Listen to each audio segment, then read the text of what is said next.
All right, and we're back. Again, and tell your wife lunch was delicious. Oh, I did. We just had some lunch, some black rice, yuca. Some Dominican food. I've never had that before, so it's not really Dominican. And it's not Dominicans, it's probably Puerto Rican. Who knows? It's food. All right, so we're back, and right before we went on, all right, after break, I told you that there was a question. Should we go into that question or? Yeah, go into the question. So there was a question that people always ask when they like bring a black person into this interview, and they always I don't like that question, but you said, oh, it's okay. Like, how do you fix racism? To me, it's like one of the craziest. That questions. Is the dumbest. No. You can ask anybody, but it's like, I don't know. My take on racism is like completely different from everybody's take. I don't believe in the white supremacy thing. We explained that with the Serena Williams, Simone Biles things. Mm-hmm. And I don't believe in the racism thing. Is there a system that is destroying black people and subsequently other races of people? Yeah, you could call that racism. But the bottom line is, for me, I think I look at racism as like Michael Jordan. Mm-hmm. Let's go back to Michael Jordan. Let's say this whole world's a basketball game, right? And let's say Michael Jordan's racism. He's getting 40 points, right? Or 35. Mm-hmm.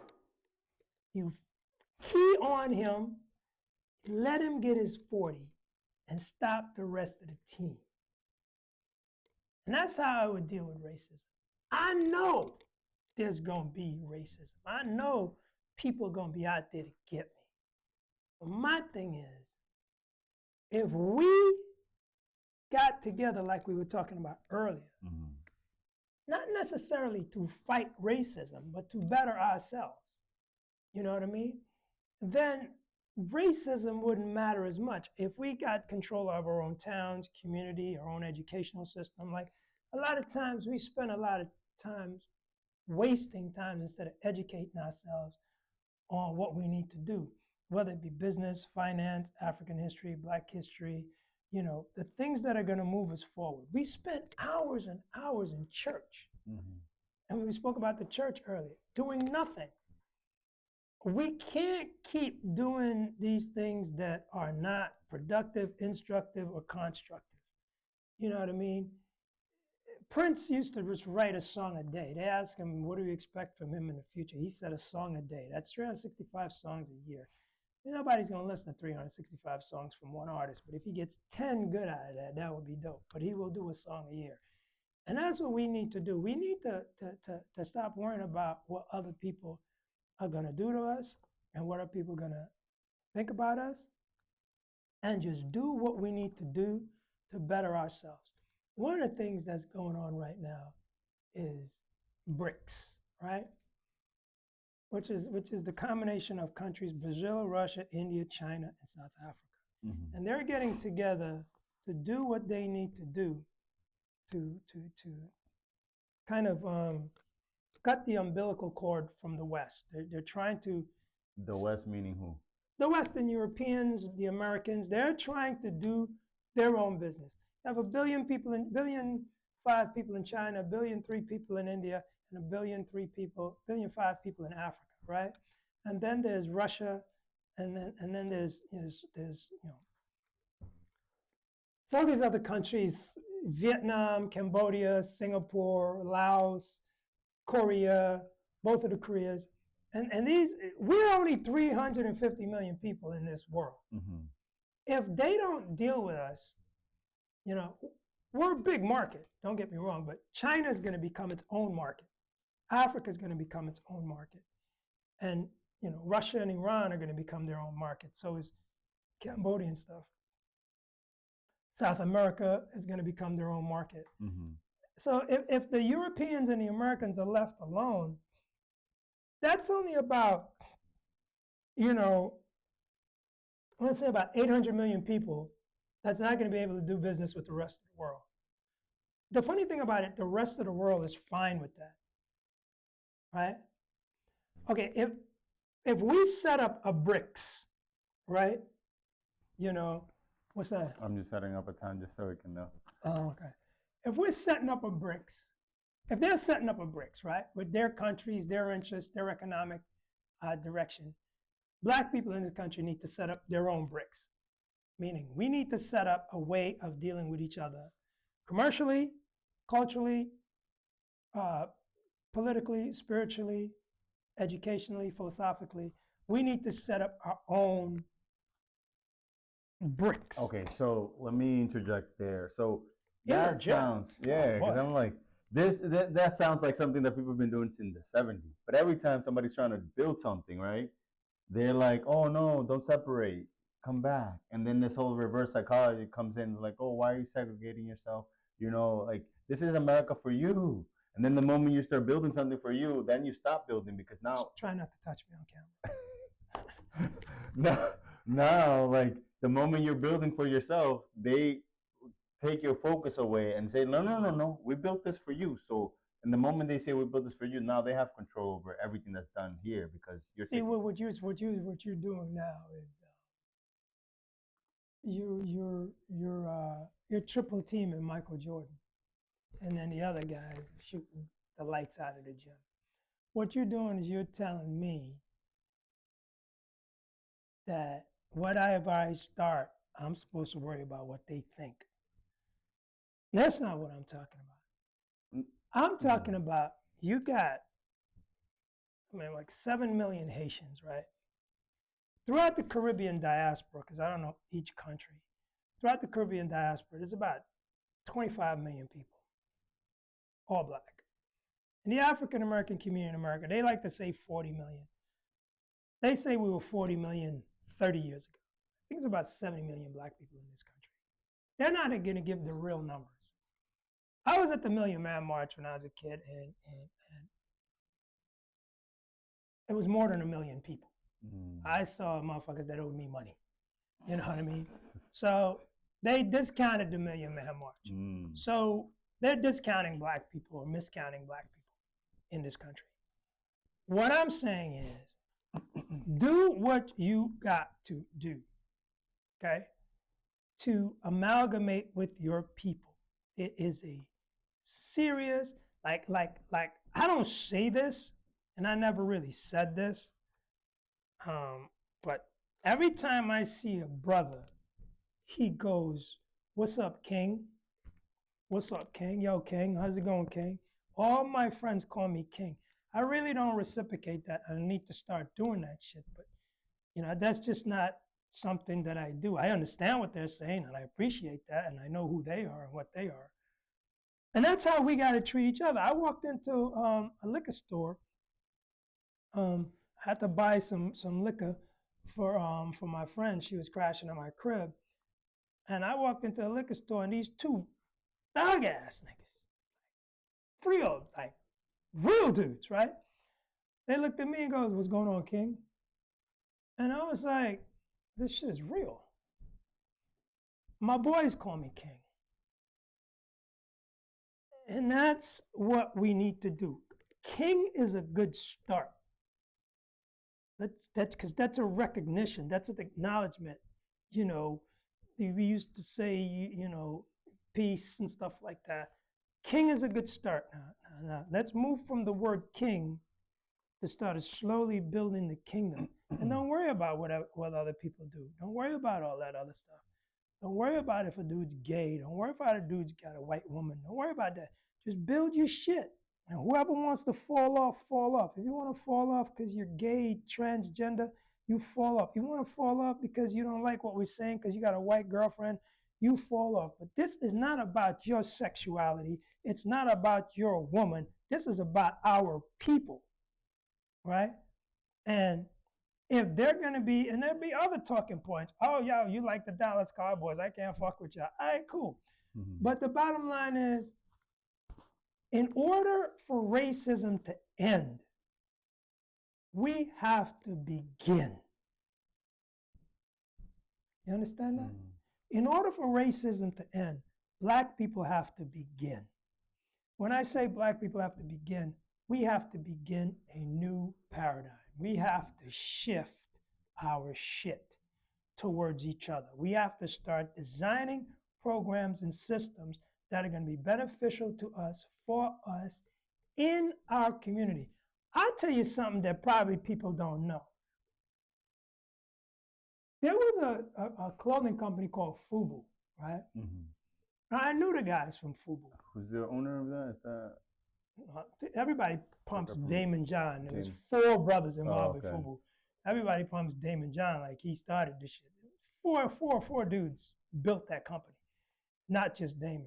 But FUBU was for us, by us. For black people, by black people, right? That's what FUBU meant. Originally, it was for black people, by black people. But they were smart. They realized that narrowing the market to just black people is leaving money on the table. So FUBU became for us, by us. And they switched it from black people to for the hip hop community, by the hip hop community. So the hip hop community extended to everybody. Whites were in hip hop, had a bunch of white guys in hip hop at that time. Asians were doing hip hop, a bunch of Asians in LA doing hip hop. So now the hip hop community became the youth American community. And FUBU became this brand. The urban, how they call it. Right. Well, it was not urban. There were fucking people in Hyannisport and West Palm Beach listening to fucking Dougie Fresh and shit.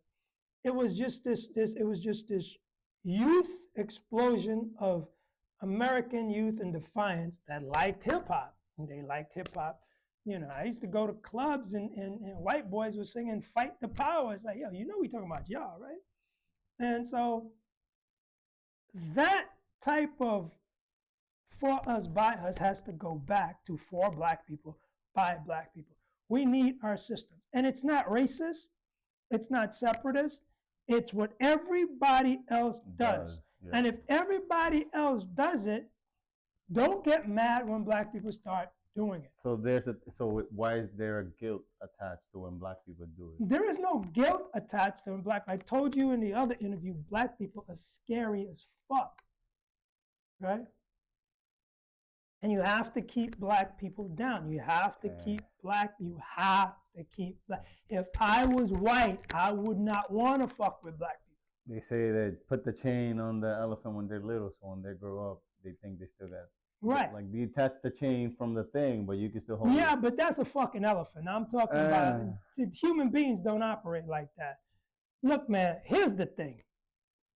You create a boogeyman, and you would always fear the boogeyman unless Well, that's on them. If they're afraid of me, I don't give a fuck. Not you. If they're afraid of black people in general, I don't give a fuck. I'll say like a lot of, let's say when a black person goes to university, right? And instead of creating their own thing, they want to assimilate. So therefore, he or that person would go into a university, but then instead of creating for black, he will create to integrate. Well, yeah, well, because that's what it used to be. You had to go and you had to get a job in the 70s. Look, here's the thing about black people, right? And this is a problem for black women and black men. A couple hundred years ago in the South, and I think in Boston, black women would wear their hair a certain way. And these are slave women and some freed women. They would wear their hair a certain way.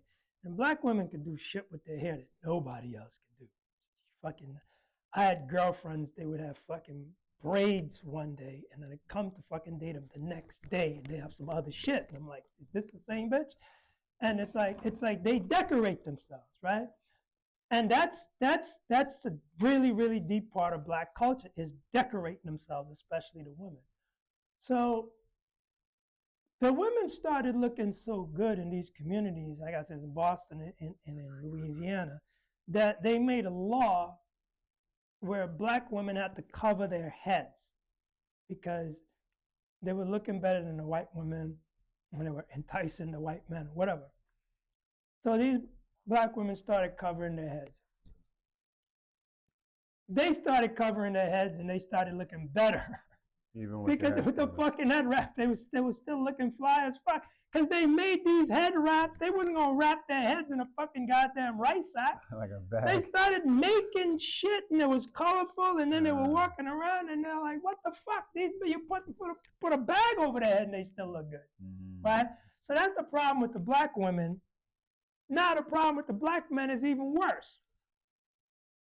You got a guy who's got a master's degree in chemical engineering, okay, and a PhD in business from Columbia University. He's running a hedge fund. He's worth $600 million, and he has a 10-inch dick. How the fuck are you gonna compete with that? How are you gonna? So you gotta keep that nigga on the basketball court.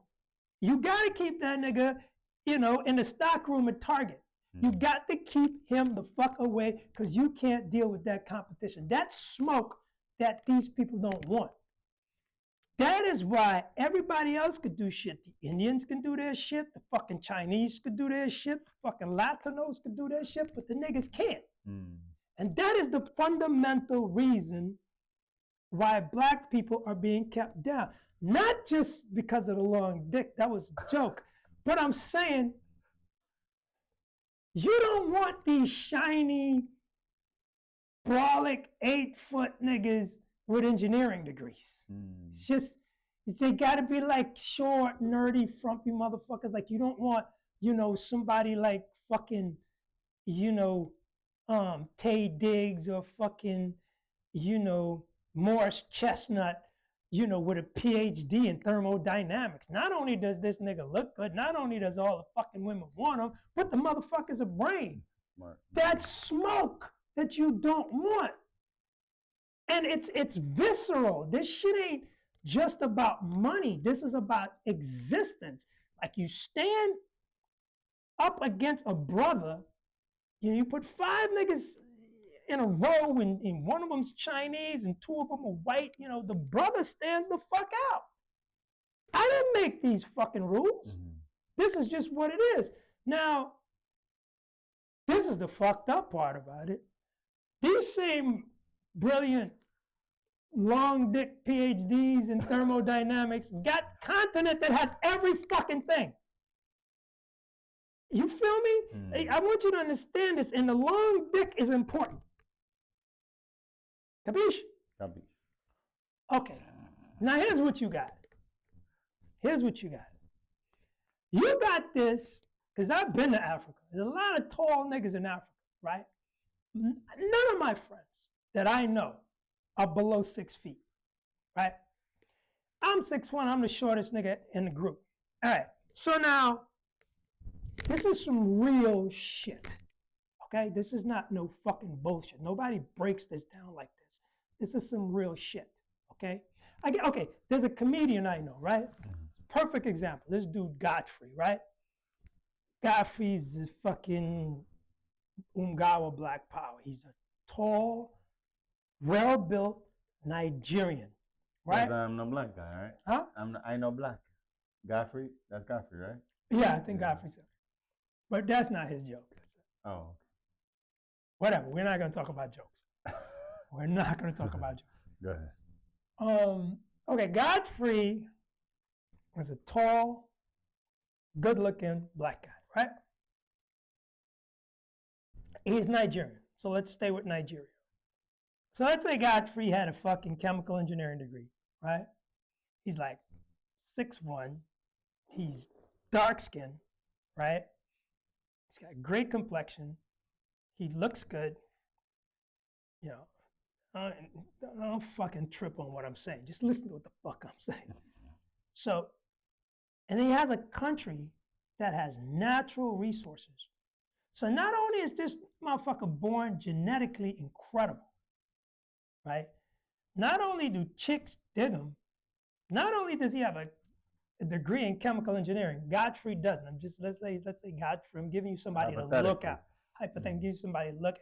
Not only does he have all that, he has a country that has trillions of dollars in resources.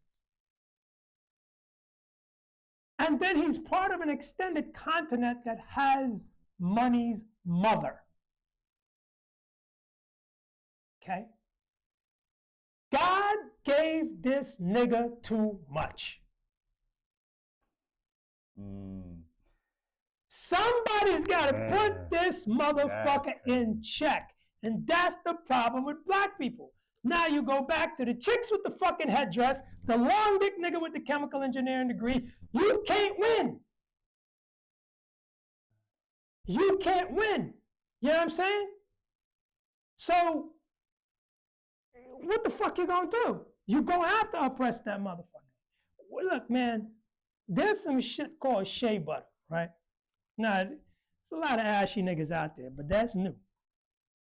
Ashy niggas is new. Oh, that's new. Yeah, ashy Everybody niggas. always knew about shea butter. No, but in Africa, you had so much shit to moisturize your skin with that it was when the Europeans came, they saw some of the most beautiful, shiniest niggas on the planet.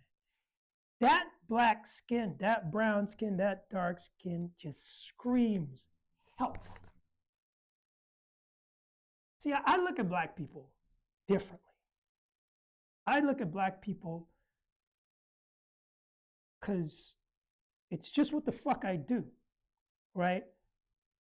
And I don't see black people the same like when I was a kid growing up, you know, I knew what the fuck I was. I knew I was black, but then there was different shades of niggas all over.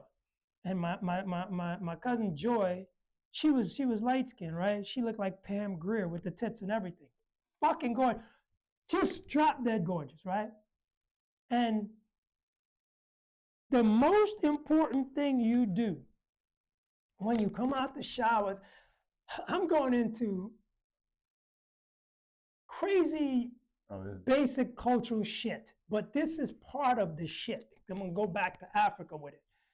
So the main thing that you have to do when you get out of the shower and you dry your skin, what do you gotta do? Moisturize. That's it. We call it cream your skin. You cream your skin? So we have to put cream on our skin, all right? Now the dudes were like, man, got time for that cream shit. We want to go out and play. But the girls are in there and they are doing their thing. They're diamond up themselves. They come out. They don't come out as cold. They stepped out the house as diamonds. This shit that you see these girls doing with fucking bodied heads and pajamas in the street, no girl would come out like that 10, 20 years ago. None. Every bitch back in the day looked like a member of In Vogue. Just fine as fuck, just disgustingly fine, right? So in the poor condition that we were in Guyana, right? At least my family was poor. I mean, we weren't rich, but you got to cream your skin, right? All that baby oil was not just for anal sex with Puffy.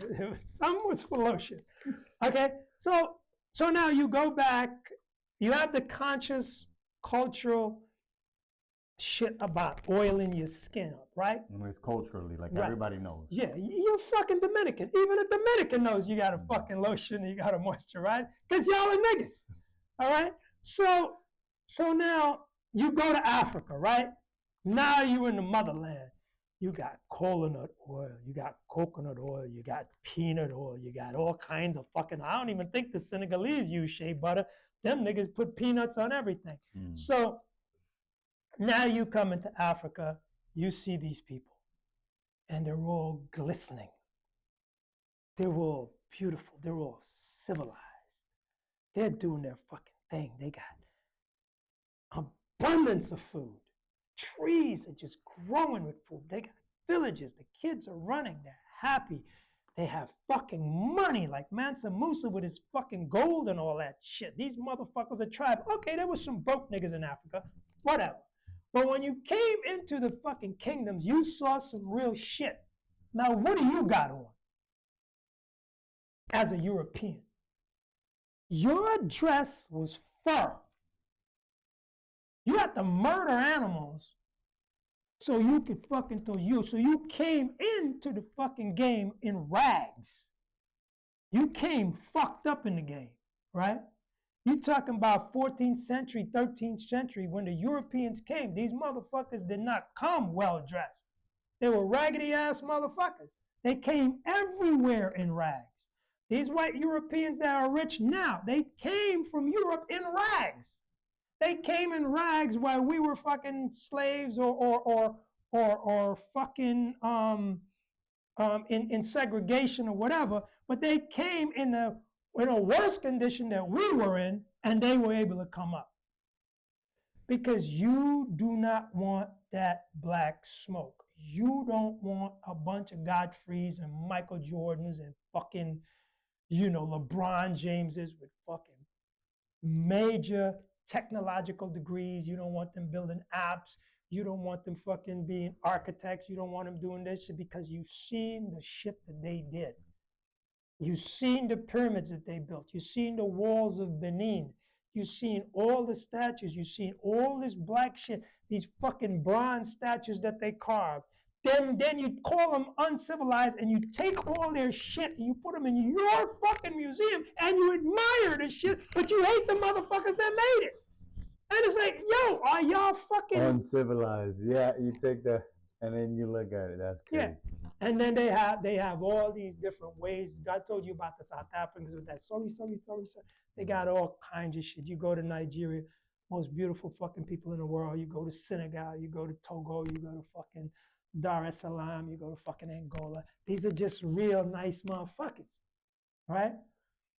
And right now, just to give a shout out to Speed, who's in Africa right now. It's a young guy who's he does live streams, and he's just going from country to country every other day, and he's just showing what people are doing. I mean, of course, it's a show. He's walking on the street, and people just show up, but you can feel the interaction with people. He just went all over East Africa last week, and this week he's on West Africa. He was in South Africa 2 weeks ago. So he's just showing like different tribes, what people eat, how people dress, what people okay, let me correct you right there. No disrespect. We don't have tribes in Africa. Okay. The tribe shit is European. What do you call that? Those are nations. Nations. Okay. The fucking Zulu nation, the fucking Ashanti nation, the Soninke nation, the nation of Mali. We don't have tribes. Tribe is some jungle shit. We ain't jungle shit.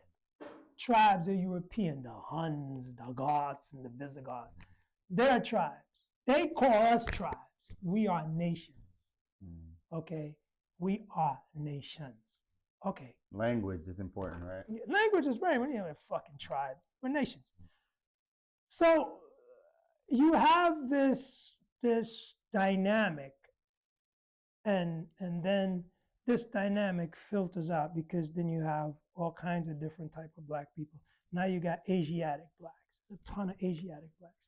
Then you have those Indian blacks that are South Asian blacks, right? It's like riding a fucking horse, man. That horse don't want to be bridled up. So you got to control that horse. Because if that horse gets an opportunity, it's going to run the fuck away. And that's what they're doing to black people. And the shit, they're starting to lose control of the horse. And as we, as black people, live in this civilization, we have to acknowledge the fact that not only are they losing control of their control over us, we have to not take control of ourselves. See, when the horse... How do we take control? Or how have we taken control? Because we already started. Again, we go back to that shit I said about holding your woman's hand. The most important thing... That's what's up, man. That's what's up. The most important thing and I'm going to say this, and I'm not trying to get pussy, the most important thing in the black community is the black woman. I said it in my book, the pyramids are not the greatest thing black people ever created.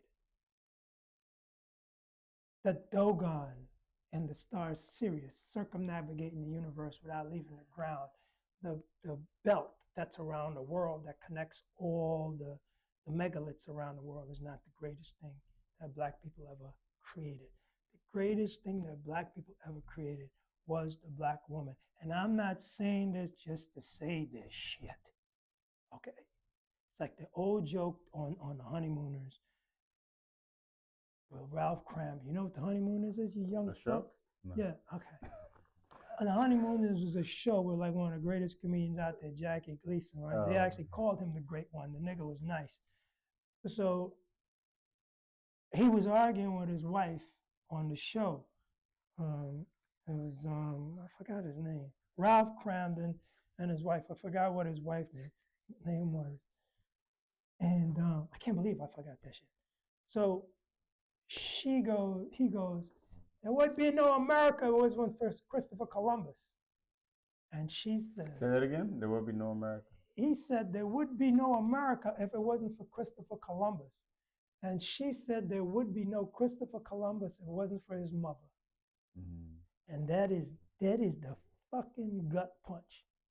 There's nothing on this planet without the black woman. Nothing. You can jerk off all you want on whatever the fuck you think this shit is about. This shit is about the black woman, period. And once you fucking understand that, all this shit goes away. All this shit goes away. And she ain't gonna take over and run your shit. You see what your fucking chick did, right? We up down here working, doing shit. What she does, right? Right? She says, yo, there's food, nigga, y'all gonna eat? And she cooks some, you say it's not Dominican. Oh, it's Cominican. Comedican. Right, it's Comedican. So I was working down here one day. This is years ago when I was finishing up this basement. So I'm working down here. There's a white couple upstairs, right? My man Chuck and his wife Kim, right? So I mean, we didn't become friends until they started renting from me. So he was upstairs, and I'm downstairs working. And I've been working there since like 6 in the morning. It's like 2 in the afternoon now. And he comes downstairs and he looks at me. He goes, yo, it's time to eat. Let's go upstairs. I said, what? We're going upstairs. It's time to eat. So I go upstairs, and his wife, Kim, had a whole fucking meal prepared for me. And I'm vegetarian. She had a whole vegetarian spread prepared for me. And she looks at me and said, what the fuck are you going to do? You're going to work down there like a fucking slave? And I was like, watch yourself, Kim. But this was a white German couple. That's what chicks do. But for us, that's what black women fucking do. Don't get it twisted and stop fucking with them. That's why they're all fucked up. Because we're fucking with them and we're not doing what the fuck we need to do to make them as comfortable and as free as possible and as safe as possible.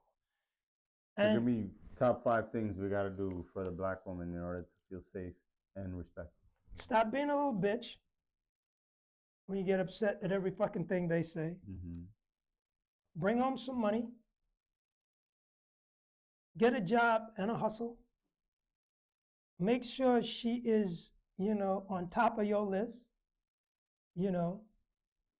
and hold her fucking hand in public. And one more, that's 4. One more. And stay the course. It's not gonna be difficult. It's not gonna be easy, but stay the course. I wish I got married when I was a kid, but I had this shit ran into disasters. You know what I mean? I was like, my goal was like, I'm not gonna be the next nigga y'all talk about. So I kind of backed off of that and focused on a lot of other shit, writing books and career and all that stuff. But the bottom line is, I was a bitch. I didn't want to deal with the shit. Like what happened with Will Smith and his wife? Mm-hmm. She talking about. Go ahead. She cheated on his wife, on her husband with the young guy. With that young guy, and her excuse was like, it's been so long since I've felt good. Bitch, you're 43 years old. Join the club, okay? The dicks ain't gonna be that fucking good at 43, and the fucking orgasms ain't good. You write a book, knit a sweater, take a fucking class, start a nonprofit, do something. It's fucking the only thing that's gonna make you feel good. And this is the crazy that has been put in black women. This is the crazy that's been put in the black community. And we gotta get rid of that fucking crazy, because that crazy is destroying us. Priorities. Yeah, man, it's like, why do we want so much? I want to go on a cruise. I've never been to the south of France. Neither did your grandmother. She banged your grandfather, and she stayed at home, did what the fuck she needed to do. He went out and go to work, and now you're here. And when they were 43, they were struggling, trying to make ends meet, trying to get shit together. You talking about going to the south of France. Bitch, shut the fuck up with that shit. Why is it the south of France? Why is it not South Central fucking Senegal? You want to have your honeymoon in France. I want to go to Europe. I want to go to, what the fuck? Go to Haiti. Go to fucking goddamn Angola. Go to Tanzania. Go to South Africa. Go to fucking Mozambique. Go to Chicago. I know a lot of New Yorkers that have never been to Chicago. You know? Go to the south side of Chicago. Go to fucking Reed's Temple and fucking, listen to some gospel and shit. So those are the things we have to do. We have to get back to understanding what makes sense. Now, if you got money and you're rich and you take care of your wife and you could go to the south of France, cool in the gang. Do that. But if you're struggling and it's just you and him and it's job, blah, blah, blah, y'all could do a once in a while thing, cool. But at the end of the day, it's about family first. And the white boys will tell you that shit. The white boys will tell you that shit. Family first, okay? That Cuomo, one was the governor, the other one's the CNN guy. And they had some squabble that they did some corrupt shit. And he was helping his brother in the government, via CNN in the governor's office. And he said, fuck what y'all say, family first. And they took care of what they had to take care of. And that's what we gotta do. Family first, stay on business. Stay on business. And staying on business meaning you call 10 black guys before you call anybody else for any need that you have. I grew up with an Italian guy, right? I always tell this, Italians don't hire nobody to do nothing but Italians. I don't know what's going on now, because Italians have softened up like a motherfucker. But they're Americans now. I'm talking about Italian Americans. Yeah, but they call themselves American. They don't call themselves Italian anymore. Right. Well, and that's where you got to get back to the mojo. Mm-hmm. That's put down the hamburger and pick up the cannoli. And that's the same thing for us. Because there's a guy named Sebastian Maniscalco. Fucking love his comedy. He's a great comedian. And he says, we're in restaurants, and it don't taste good. It don't taste good because we didn't make it. So we got the rosemary and we fix it up. We make it the way we want. And that's essential Italian. They fucking cook their own shit. They want. You never been to Italy. I've been to Italy. You ever eat Italian food in Italy? To Rome, yeah. The shit is different from here. The pizza from here is not the same as the pizza. Fuck the pizza. I'm talking about Italian food. Pasta, okay. The pasta is just different. Yeah, okay, so you've got to understand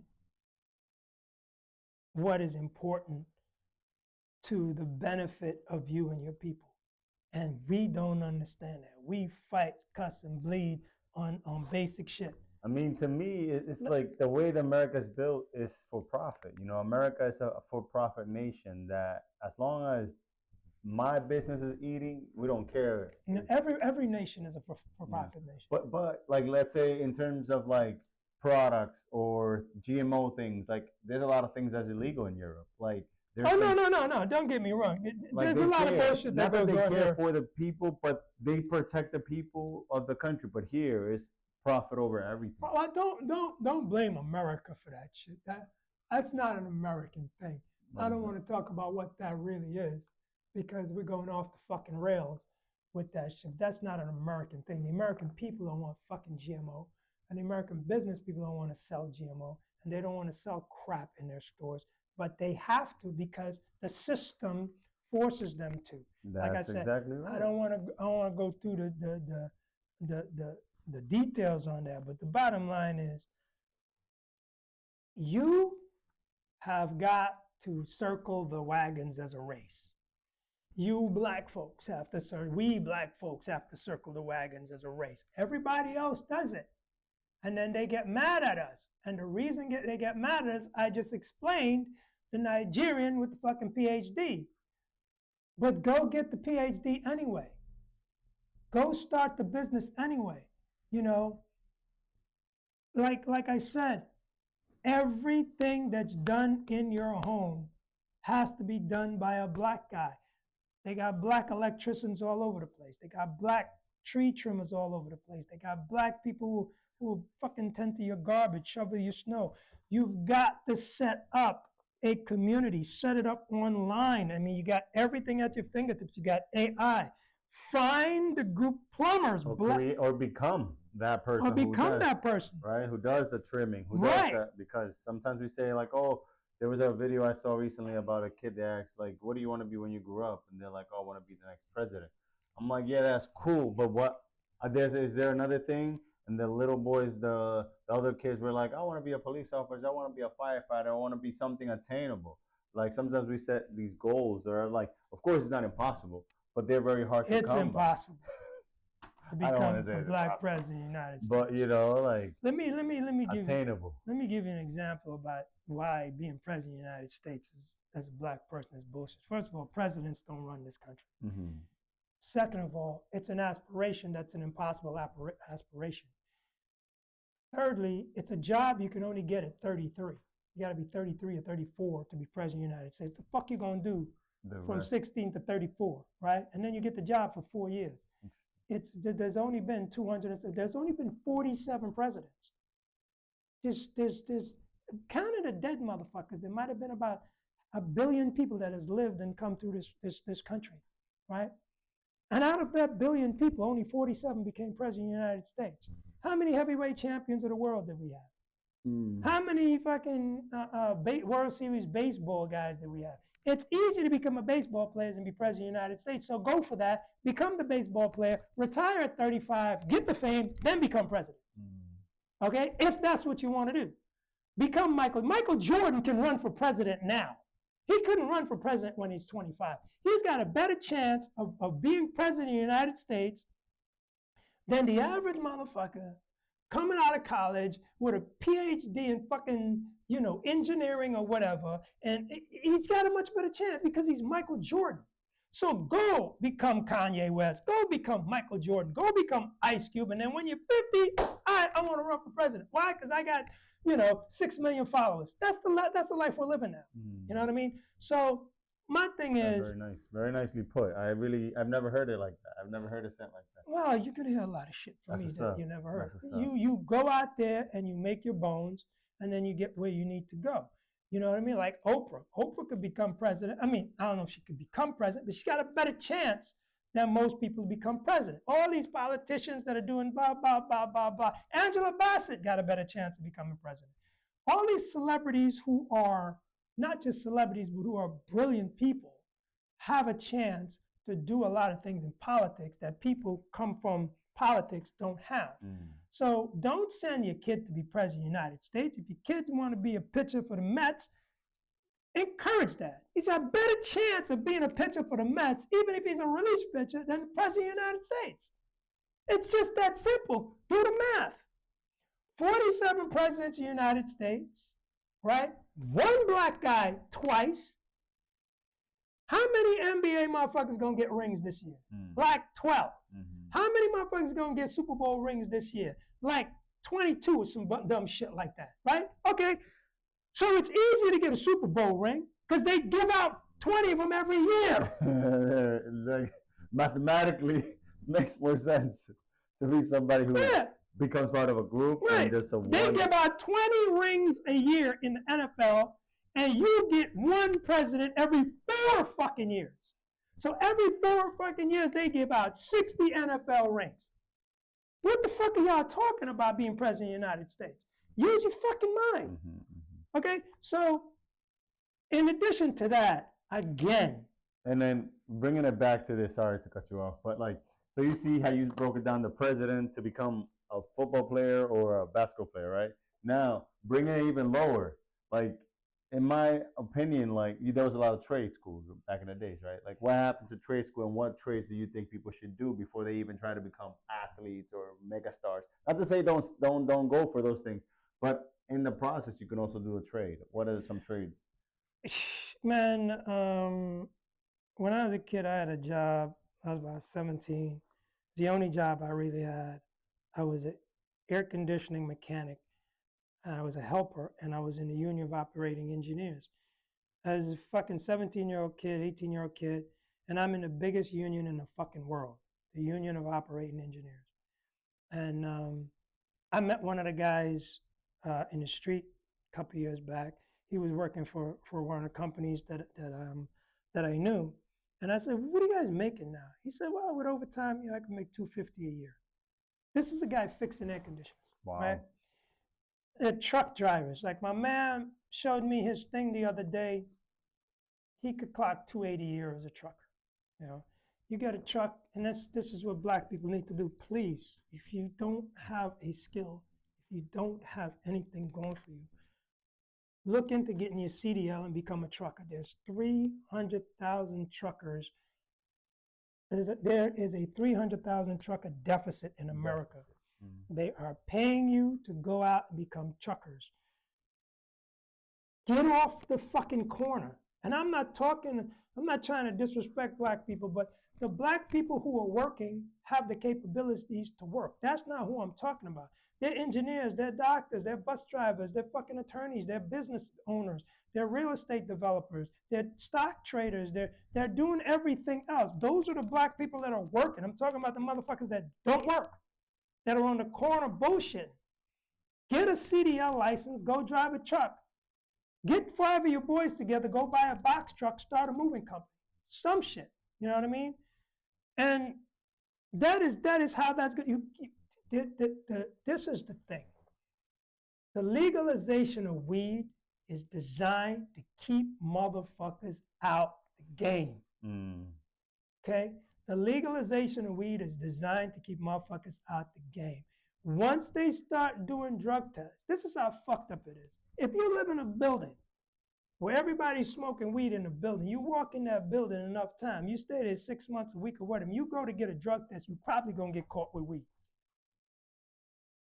So not only are you fucking it up for yourself, you're fucking it up for everybody else. The legalization of weed is not freedom. Say that again. The legalization of weed is not freedom. The legalization of weed is a sociological trap. Control. It's to control your ass. It's to stop you from ever going anyplace. You want to drive a truck, get a CDL license, you got to pass a drug test. Almost everything wants you to pass a drug test, and weed is considered a drug, right? Now we're going off the rails with this shit, but this is about Wakanda. But this is how you build a city, this is how you build community. This is how you build a fucking Wakanda. You give the man power to control their urges, to control themselves, to control their needs, like there will be always a carrot being dangled in front of you, and if you're just gonna keep chasing that carrot and you're gonna fall off the cliff, then that's on you. But if you see with a carrot, you can get another carrot or bury your own,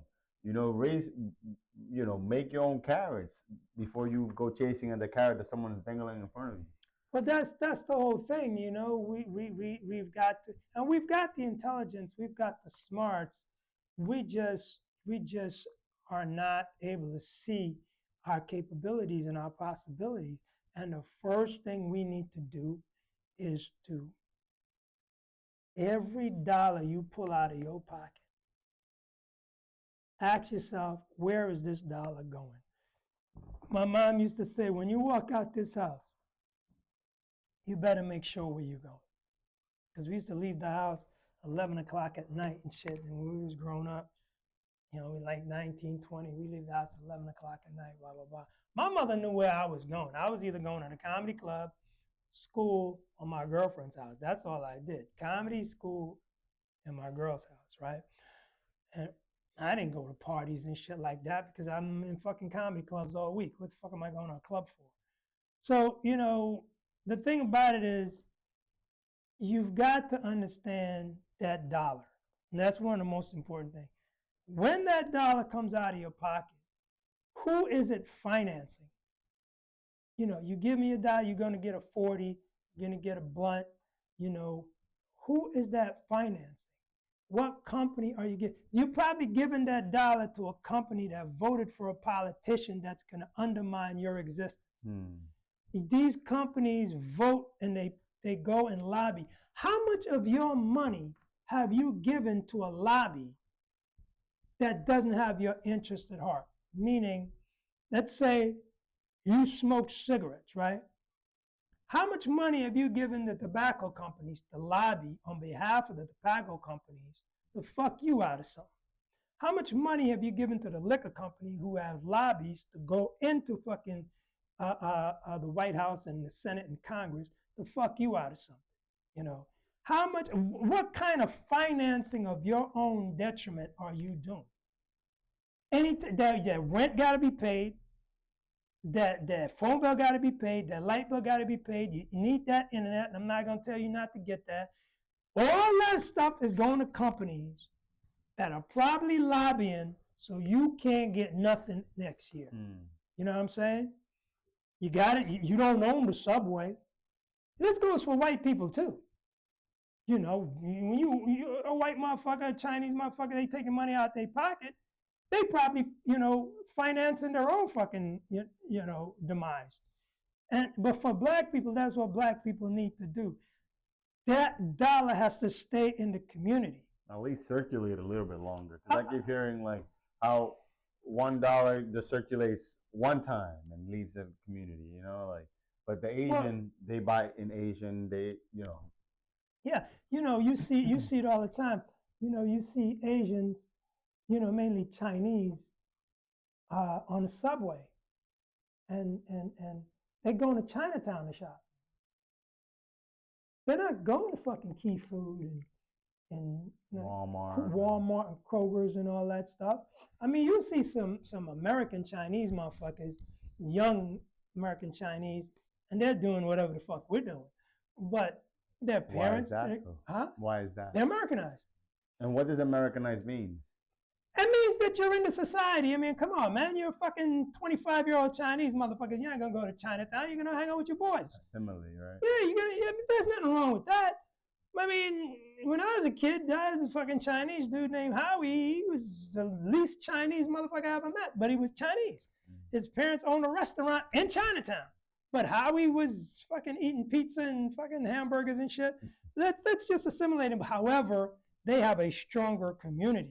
And at some point, he gets reeled in. When he becomes an adult, he becomes more Chinese. There's a window where you're like from 12 to like 35, you are not Chinese. But when you become a grown-ass man, you go back to being Chinese. We don't go back to doing that. And as black people, we should never, ever have that window where we're not black. There should be no non-black windows. You're black. I call it 12, 11. That's when you go out and you go out by yourself and stuff like that. You start spending your own money.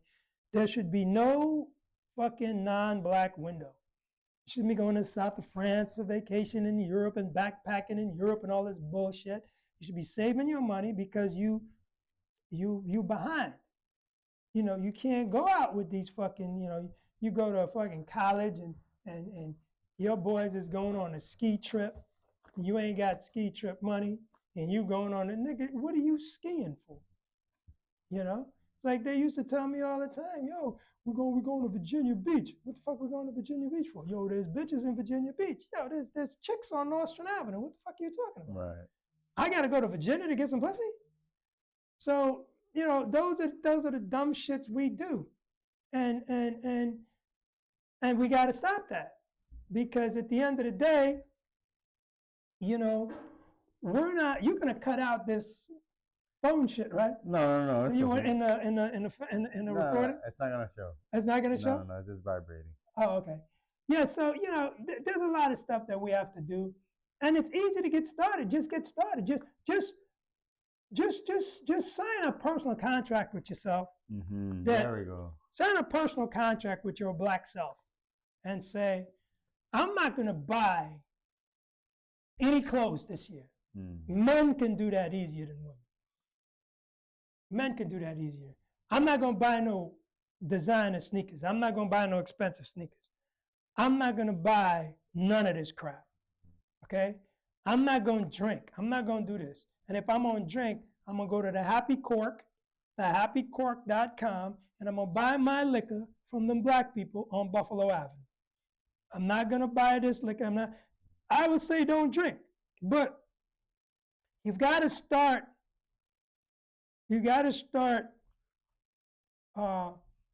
recognizing your cash, piling up your cash for an opportunity. Money is just for an opportunity. I spent so much money learning business, and I haven't really. We're starting to do different businesses. I spent so much money trying to learn this internet business stuff. I'm trying to get into that. It's been tough, and I'm keep trying to do it. But the bottom line is, not just truck driving. You could start an internet business. You could do anything. You could do anything. Last year, I came from 2 years ago. I came from Costa Rica with nothing. Right, like I went out there and I did exactly what you said. House of friends, backpacking.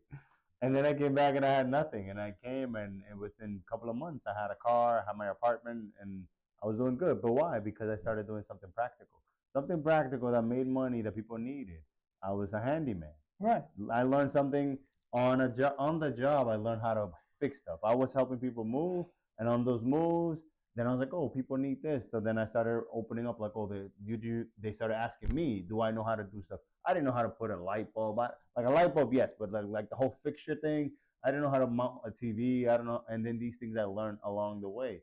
It's scary at first, but get past your fears. Everything new is gonna be scary and hard, but it's something practical, little by little. And then I still was doing my art thing on the side. I was still having fun with that, but it's like we have to understand, like we don't all have to go into the entertainment business. Of course, it's a beautiful world. It's a crazy world, actually. Let me not say beautiful. It's a crazy world, and it might not be for everybody. You do make a lot of money, but while that's cooking or while that's being made, like do something practical, something tangible. I'm in the entertainment business, and I would say go into the entertainment business. But go into the entertainment business, with some serious goals, and go into the entertainment business and work on your talent. I went from becoming a comedian to writing books, becoming an actor, directing, being a director and stuff like that. But like I said, you could do everything right and still fall flat on your face. It happened to me several times. But the bottom line is you got to keep that attitude going, because you can't live in a non-trying life. You've got to try. You've got to give yourself opportunities to do stuff. But most importantly, life gets a lot easier, because we're talking about black people right now.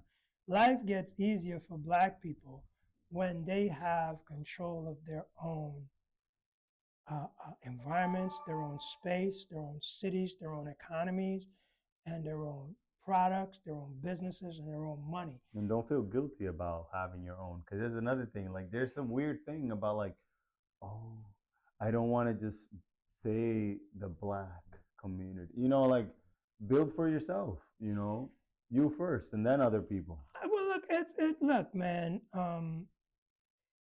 Just open your eyes and look at what's up. Look at what's out there, and look at what other people is doing. Go examine the Korean community. Go examine the Chinese community. Go examine the Indian community. Go examine the Latino community. Go examine all these communities and see what they're doing, and then examine your community.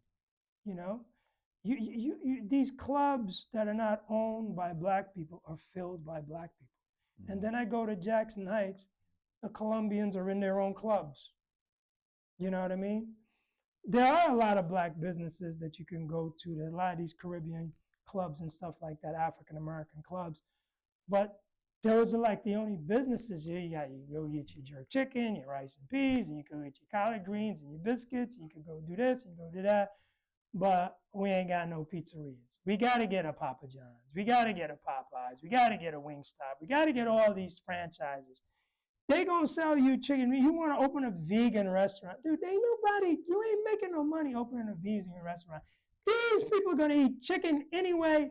Open a Popeyes. You know what I mean? Go to the franchise expo. Every year there's the franchise expo. Go to the franchise expo. Go to the Where is that? It's in the Jacob Javits Center. It's a big free expo every year at the Jacob Javits Center. It goes to every city in America. It tours. Well, I don't know about every city in America, but it goes to many cities in America. You sign up, and that's where you go and you learn how to buy franchises. You could get anything from a Chipotle to a Burger King, a McDonald's. You know, you could get a franchise for $10,000. That's a franchise that does travel agency. You could get a house cleaning franchise.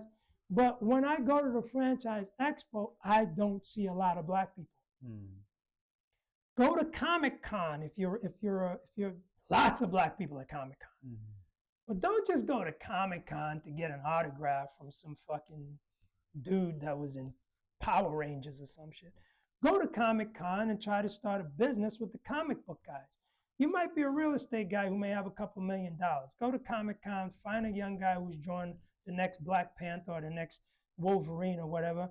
Talk to him, put your guys together and build some. Stop begging white people to be fucking James Bond. Okay? Just go out there and do things. Then in your church, turn your church around. Start communities in your church. Get 10, 12 people that are like-minded in your church, and then they'll get 10, 12. And then when you start your own sub-community or a subsection of your church, and they see you do, they doing internet marketing. They doing AI advertising. Oh, okay. Well, what we need to do. Put together a band, like a lot of things. Like I've heard a lot of artists who came from the church, right? Like they put together this stuff, they practice on their own, but build something. I'll say, like, have something that has your name, your face, your fragrance or your essence. Everybody's doing it. They got some people called K-pop now, which is Korean pop. All they're doing is taking black music and having Korean kids sing it. I was in Mexico, and there was instead of hip hop performers, they were K-pop performers in Mexico. Right. And I was like, wait, when did this become? They're taking our shit, and we're not taking our shit. Granted, a lot of hip hop people, a lot of African American, but we don't control that business. And the only way you're going to control the record industry and the entertainment industry is to control the smaller industries. I give you an example right now. Control the smaller industries and treat your people right, and you're going to have the money to do what you need to do and do it large. You may not be able to do it, but next generation might be. Let me give you an example. Guys in the UAE, right? All these Arab cats, they're building stuff. Of course, they're stealing gold and shit from Africa. I got you. That's how they came up in the game. They robbed Africa with a lot of shit. Whatever. Not all of them are robbers. Some of them are fucking businessmen, but they're making money from the thievery. But having said that, these guys, they don't have property tax, they don't have inheritance tax, and I don't think they have like a big income tax, and they don't have a capital gains tax. And these guys are making money. And what they're doing is they're shipping African American entertainment out to the United Arab Emirates. So they're making money on small things like real estate, and then they're getting bigger in real estate. Then they may go into jewelry and diamonds or whatever, and they will make money in their own way. And then they will send Dave Chappelle and a bunch of other comedians and pay them $2 million to perform. They took over boxing. Now you got these guys, they're boxing promoters. Yeah, they're boxing. We're the best boxers in the world. Floyd Mayweather is like one of the only black boxing promoters out there. And I don't know why they hate. I love Floyd Mayweather. I've never seen an athlete like that. Not even Michael Jordan, not even Serena Williams. The best athlete I've ever seen is Floyd Mayweather. I have never seen a guy that perfect in my life. The guy's been in boxing 25 years. He's got hit twice. That's crazy. Well, he's been a professional for about 25 years, and he's probably got hit twice. And everybody, not everybody, but a lot of people hate Floyd Mayweather. Do what he does. He signed himself out of his contract. He paid himself out of his contract. He turned into his own promoter. He did his thing. This is what you need to do. Those are examples. Would you say that's a good example to go into an industry under somebody, but then make your way out and make your own? That's how you start. You know, you go into an industry under somebody, and then you come out as a producer or director. Spike Lee is another perfect example. This guy's been an entrepreneur since She's Gotta Have It, or even Joe's Bed-Stuy Barbershop. Mm-hmm. He made his own movies. He struggled to do it, and he became an entrepreneur. He goes out and he makes movies. You know, the same thing with a lot of other people. You just go out there and you do what you got to do. You save those pennies. Don't buy bullshit with your money. Buy businesses. Start businesses. Gang up together. Create opportunities for yourself. Would you say in general, like, poor people are blamed for poverty instead of somebody else above them to be blamed for their poverty? That's an interesting question. Poverty is a system. It's another system. The Western establishment has several systems: drugs, poverty, medicine, education. And poverty is a system, and poverty is big money.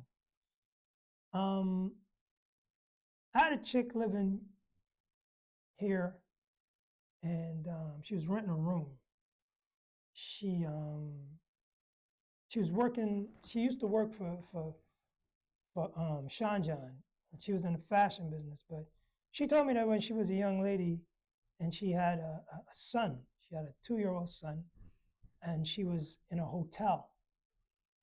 And she would bring that hotel $10,000 a month for a hotel room for her son.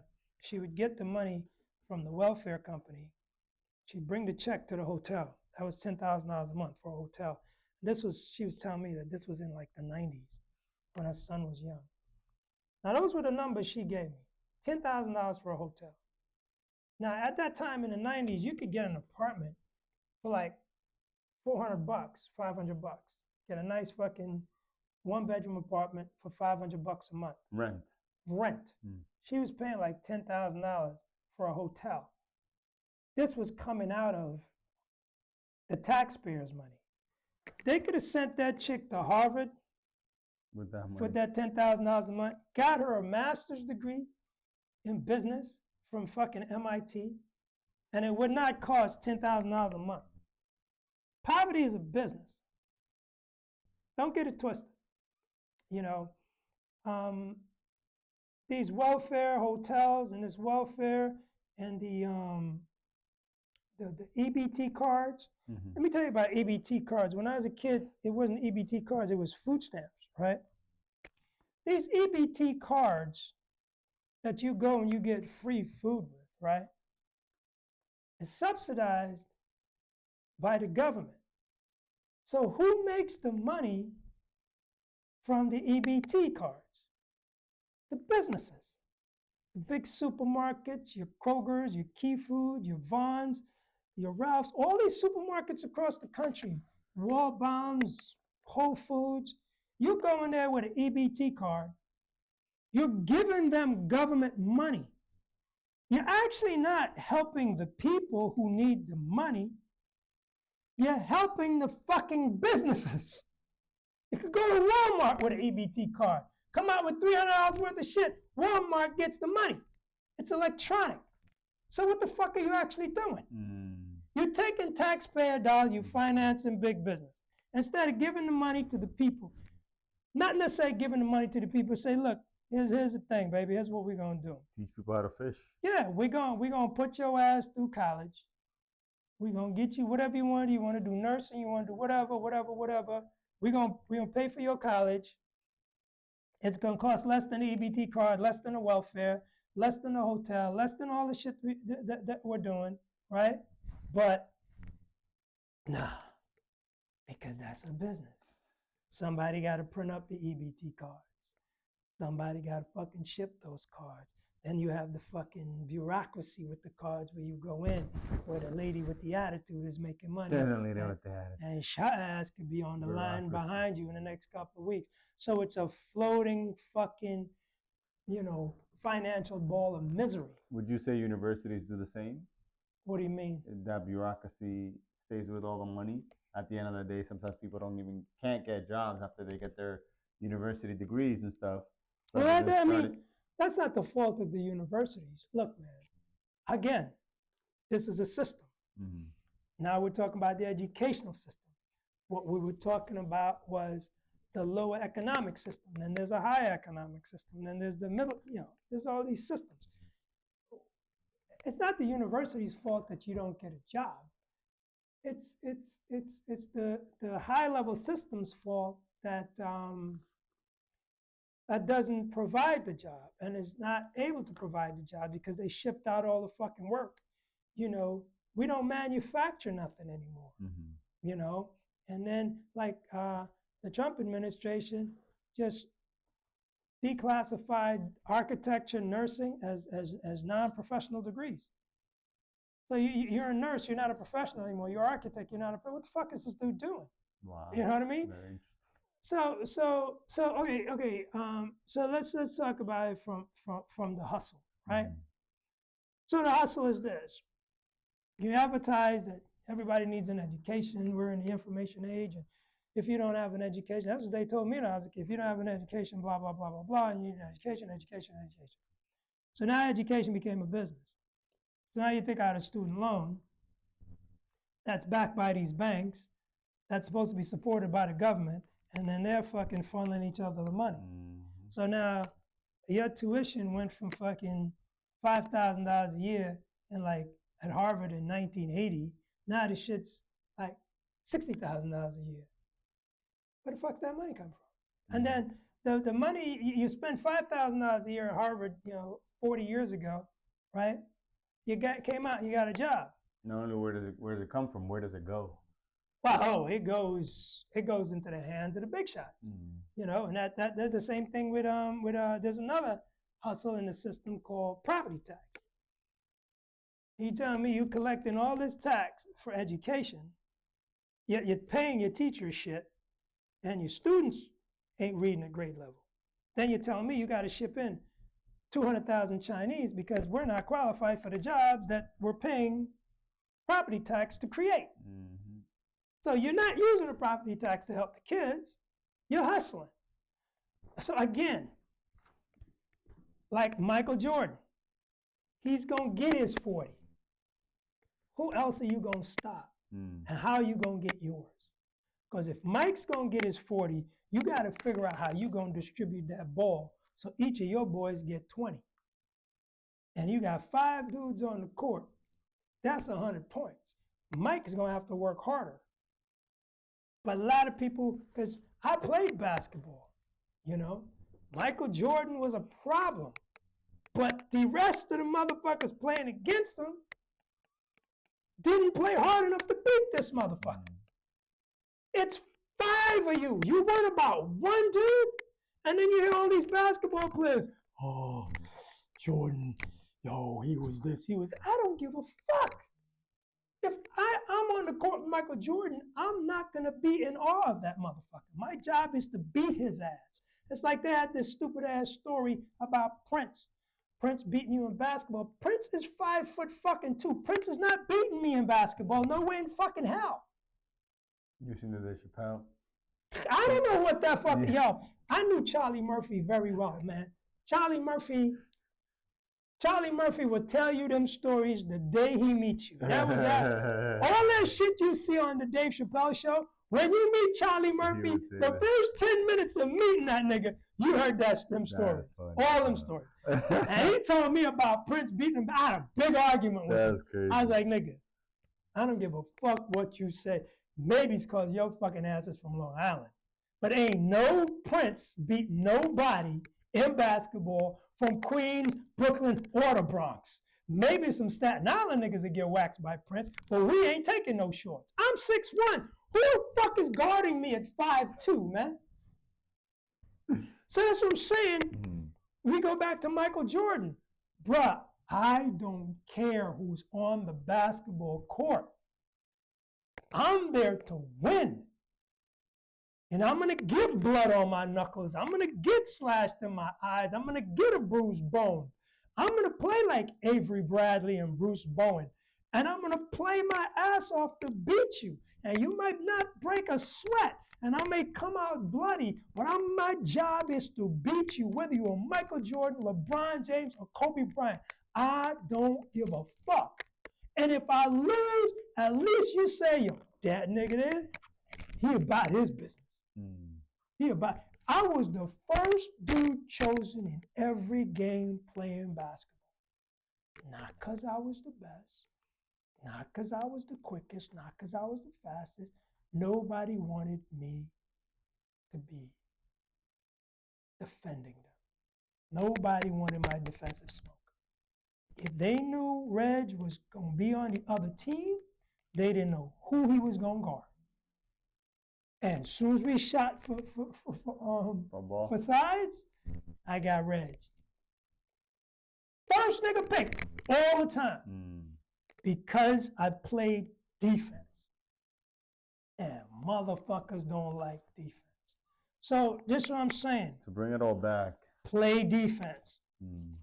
Black people, play defense, play offense, go get yours. What's going to happen is going to happen. Michael Jordan's going to get his 40. I'm just using it as a metaphor. Mike's going to get his 40. How you going to get yours? He doesn't have the ball all the time. How you going to get it? Isaiah Thomas is 6 foot, and this is my point. I forgot about Isaiah Thomas. Isaiah Thomas is my height. Isaiah Thomas beat Michael Jordan more times than Michael Jordan beat him. Isaiah Thomas beat Magic Johnson more times than Magic Johnson beat him. Isaiah Thomas beat Larry Bird more than Larry Bird beat him. Isaiah Thomas is 6'1", so fuck what you say about the GOAT. As far as I'm concerned, the best basketball player I have ever experienced was Isaiah Thomas.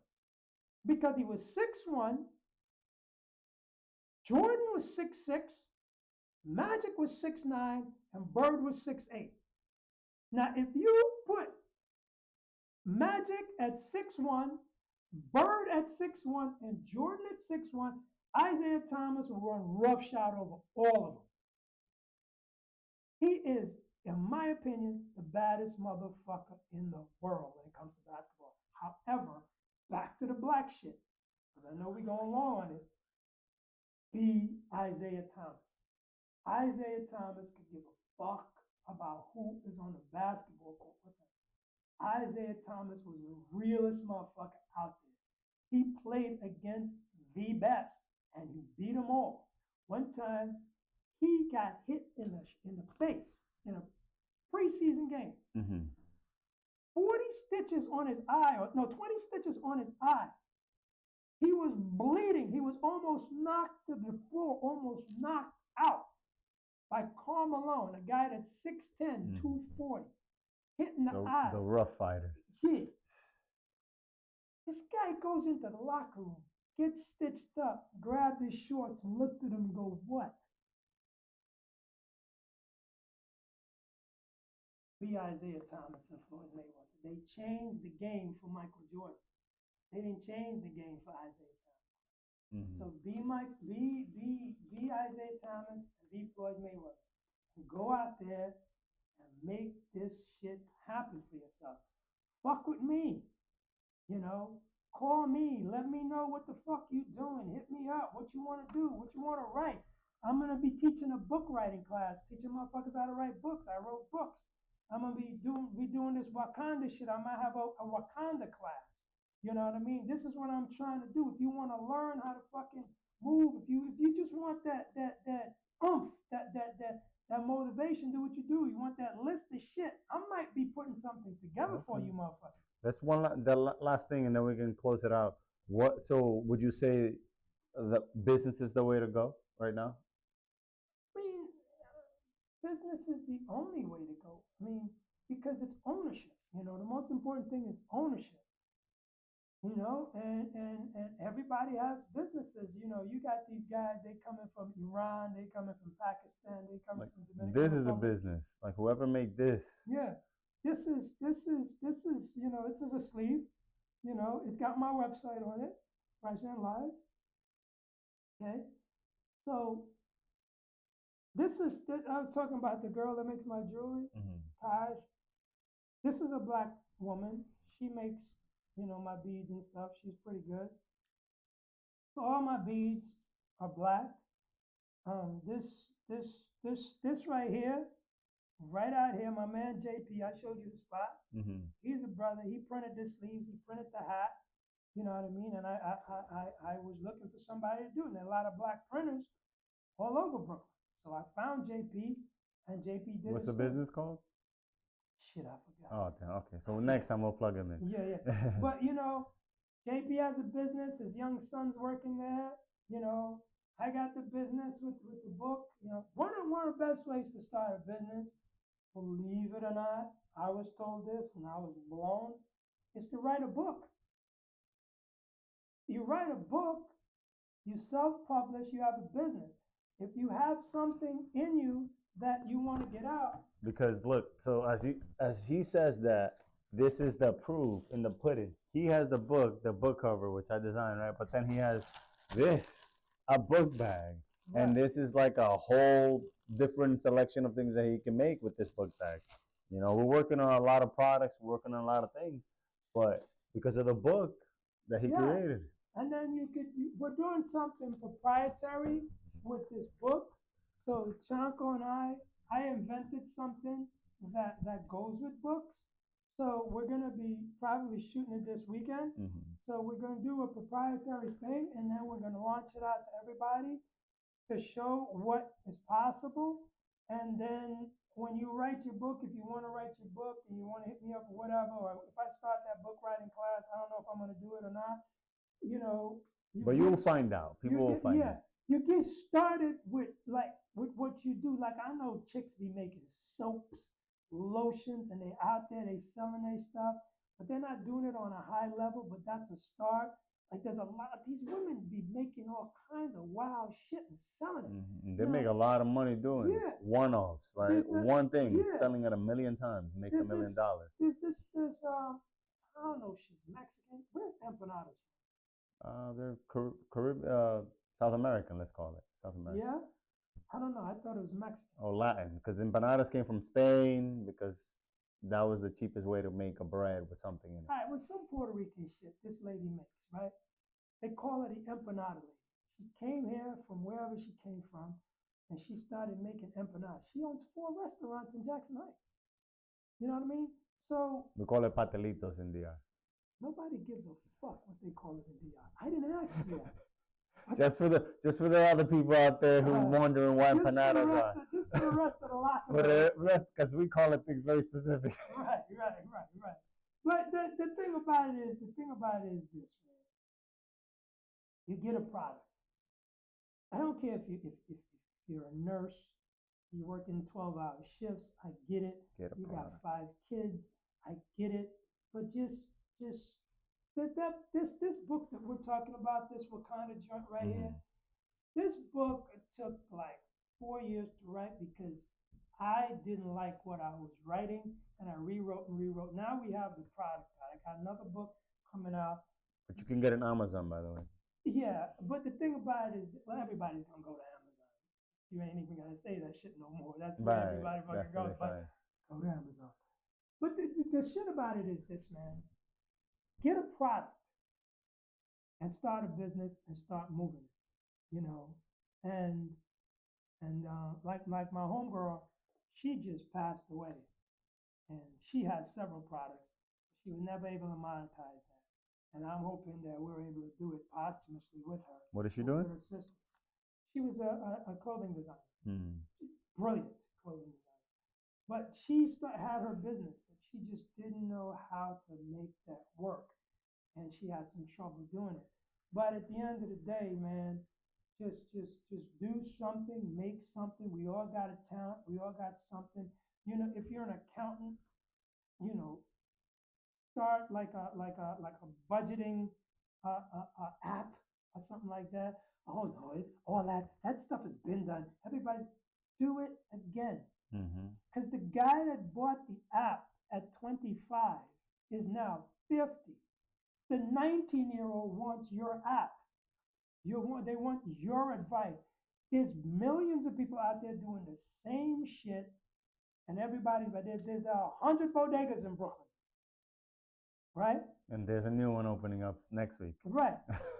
So everybody's selling stuff, and don't worry about customers, because Target, Walmart, JCPenney, Whole Foods, all these people have the same customers. The same people that's buying it at Amazon is buying at Walmart, is buying at Target. So the same people that will buy a book from you will buy a T-shirt from me, will buy a technical course from you. So whatever you got, just go out there and you don't have to start a business. Create a product. Create a product, and then you'll have to start a business. Because you're going to have to do something with that product. Whether it's cooking, there's a lady that sells food out of her door. I can't tell you where it is because I don't want the cops going on. But she sells food out of her door. Caribbean chick, she makes these plates at $20. She probably drills $200 a day. That's not bad, and that's only 10 people. And so that's the way you get going, even if you're working for somebody, you might be 60 years old, right? And you're heading into retirement in 5 years, right? And you're done, blah, blah, blah, this, that. You create that product today. Start working on it today. By the time you retire, that product is fully developed. That product is ready to go. When you retire, that's your new job. Selling that product. You're probably 40 years old right now. And you're grinding. You got 4 kids. Let's say you're by yourself. You're a single parent. It's not working out. It's a hustle. Find 20 minutes, 10 minutes a day to meditate on something that you can create. It's got to, if you do 20 minutes a day or 10 minutes a day for the next 4 months, you're going to come up with something, some idea. When you're on the train, don't listen to the music. Put the headphones on, block people out, and just think. The most highest paid job in the world is thinking. Thinking about what you can do. And you will never, ever understand what it is that could happen to you when you start thinking about being creative. I don't have the money right now to do it, but I got a piece of martial arts equipment that I'm designing. I got some plumbing equipment I designed. I got this book I'm trying to get out, this Wakanda book. Please buy this shit. All this fucking talking, just buy my shit, please. And help me get to where I need to go, and I can help you get where you need to go.